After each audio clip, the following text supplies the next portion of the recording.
Metteuse en scène du Malade imaginaire qui aura lieu le 16 janvier au Cel. Classique, déjà, tout simplement, parce que c'est un Molière. Malade, comme ça on sait quel Molière. Et cabinet de curiosité, qui représente l'univers dans lequel on est.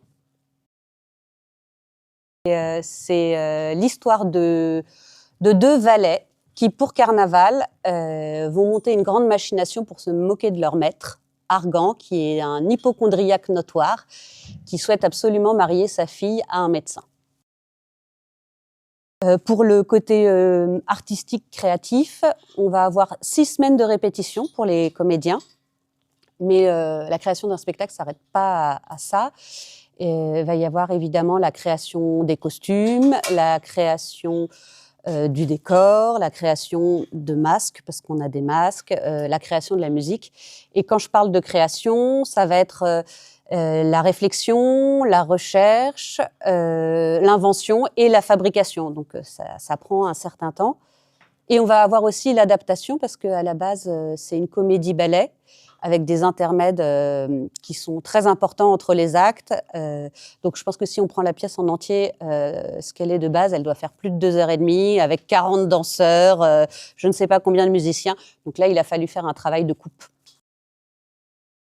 Malade imaginaire, Molière a encore une résonance aujourd'hui, parce que c'est un spectacle qui est drôle, qui divertit, et puis parce que c'est un spectacle qui fait réfléchir. Ça reste quand même la satire de la société, ça reste un éloge de l'esprit critique. Tout simplement parce que c'est une référence, moi, en tant qu'enfant, puisque c'est quelque chose que j'ai étudié au collège, comme beaucoup. C'est une référence en tant qu'artiste, comédienne adulte. Et parce que je trouve que c'est une des pièces les plus drôles de Molière et que sous couvert de la drôlerie et du divertissement, il y a beaucoup de choses qui sont dénoncées.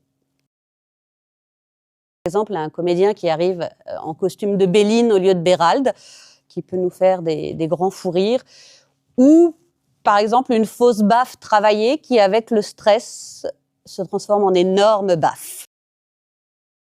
Le travail de metteur en scène, c'est d'abord d'avoir une vision du spectacle, de l'univers, des choses qu'on veut faire dire, qu'on veut faire partager, et puis de coordonner toute cette équipe artistique, parce qu'on va choisir les comédiens, mais on va aussi choisir le musicien, la personne des costumes, et coordonner toute cette équipe artistique pour faire un objet artistique qui, on essaye, on le souhaite, est le plus proche de notre vision à la base.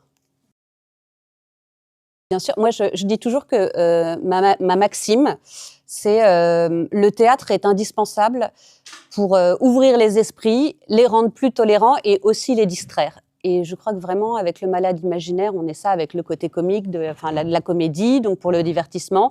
Et après, ouvrir les esprits, c'est ce que je disais tout à l'heure, sur le fait de s'interroger sur le sachant, remettre en cause l'autorité et pas tout accepter et être des pantins. Déjà parce que c'est l'esthétique, la culture de steampunk, c'est quelque chose qui me parle parce que c'est un travail sur les matériaux bruts, le bois, le cuir, le laiton, et c'est quelque chose qu'on retrouve dans mon travail en tant que metteuse en scène. Mais surtout dans le steampunk, pour moi, c'est quelque chose de très théâtral. Il va y avoir la mécanique, il va y avoir les poulies, les rouages, les plans, et c'est quelque chose qui, pour moi, correspond vraiment au théâtre. Et la dernière raison qui m'a vraiment poussée à aller là-dedans, c'est que c'est quelque chose qui, pour moi, fait un pont entre les générations.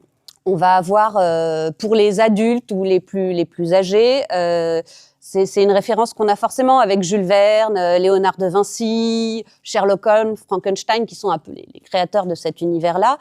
Et puis, pour les plus jeunes, en fait, on retrouve le steampunk dans les jeux vidéo, la bande dessinée, le manga, on le retrouve un peu partout. Et je me suis dit qu'en plus de tout ce que j'aime en tant que moi, artiste et metteuse en scène, c'était quelque chose qui était accessible à toutes les générations et qu'on était dans un Molière qui n'était pas juste pour une catégorie de personnes et que tout le monde connaissait cet univers.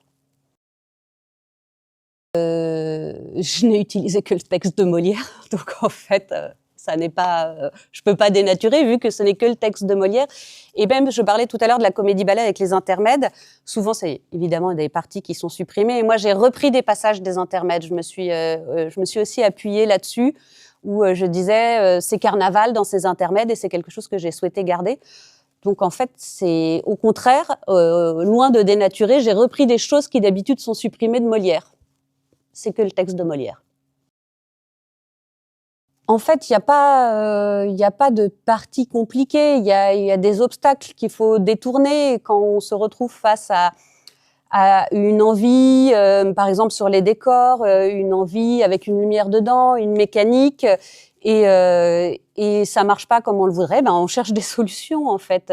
C'est le principe de la création artistique, c'est qu'on est perpétuellement en recherche et puis il y a un moment où on finit par trouver. Et les répétitions, c'est ça aussi, c'est de la recherche jusqu'à ce qu'on trouve le personnage en ayant cherché par le corps, la voix, le costume, la démarche.